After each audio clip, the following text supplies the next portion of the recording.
Hey guys, అందరు ఎలా ఉన్నారు? లాస్ట్ వ్లాగ్లో చెప్పాను కదా బిర్లా మందిర్ వెళ్ళామని చెప్పి. అక్కడ నుంచి వాకబుల్ డిస్టెన్స్ అయితే చెప్పాను, కానీ కొంచెం దగ్గరే ఎన్టీఆర్ గార్డెన్స్కి అయితే వచ్చాము. టికెట్ కూడా చాలా వర్త్ అనే అనిపించింది నాకు. క్వాలిటీ టైం స్పెండ్ చేయడానికి అక్కడికైతే వెళ్ళొచ్చు, అండ్ పిల్లలు మంచిగా ఎంజాయ్ చేయడానికి కూడా. నేనైతే చాలా బాగా ఎంజాయ్ చేశాను. ఇంకా ఈ అమ్మమ్మలు ఉన్నారు కదా, మనవళ్ళకి మనవరాళ్ళకి ఏదో ఒకటి తినిపిస్తూనే ఉంటారు. ఇంకా మేము ఆ రోజు 3 o'clock బయటకు వచ్చేసాం కదా. ఇంకా యాపిల్ అయితే మా అమ్మ అక్కడ తినిపిస్తుంది పార్క్ లో, అన్ని చూపించుకుంటూ. వాడు కూడా మంచిగా తిన్నాడు.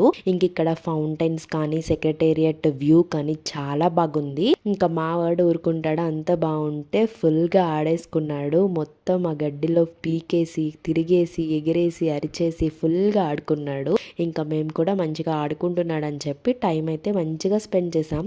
ఎలా అయిపోయిందో కూడా తెలియలేదు. ఇంకా ప్రసాద్ ఐమాక్స్ దగ్గర ఉన్న అంబేద్కర్ స్టాట్యూ ఇక్కడ నుంచి చాలా బాగా కనిపిస్తుంది. ఇంకా హాట్ గా కాఫీ అయితే తాగేసి యాక్టివిటీస్ కి టికెట్ అయితే తీసేసుకున్నాము. మేమైతే హంటెడ్ హౌస్, థ్రెలీనియం రైడ్, ఇంకా ఫిష్ ఎక్వేరియం అయితే చూసాము. నాకైతే హంటెడ్ హౌస్ నార్మల్ గా అనిపించింది. తర్వాత థ్రెలీనియం రైడ్ అయితే బాగుంది. ఇంకా అయితే అసలు యావరేజ్, నాకు అంతగా ఏమీ నచ్చలేదు. Haunted house the full vlog కావాలంటే చెప్పండి, ఖచ్చితంగా అప్లోడ్ చేస్తాను. ఇంకా నైట్ వ్యూ అయితే చాలా బాగుంది. ఇంకా అక్కడే రింగ్స్ ఇంకా బాల్స్ గేమ్స్ కూడా ఉన్నాయి. పార్టిసిపేట్ అయితే చేశాను. అసలు విన్ అవ్వలేదు, ఏదో ట్రిక్ అయితే ఉంటుందిలేండి. ఈ బాల్స్ లో అయితే ఈ గిఫ్ట్ వచ్చింది.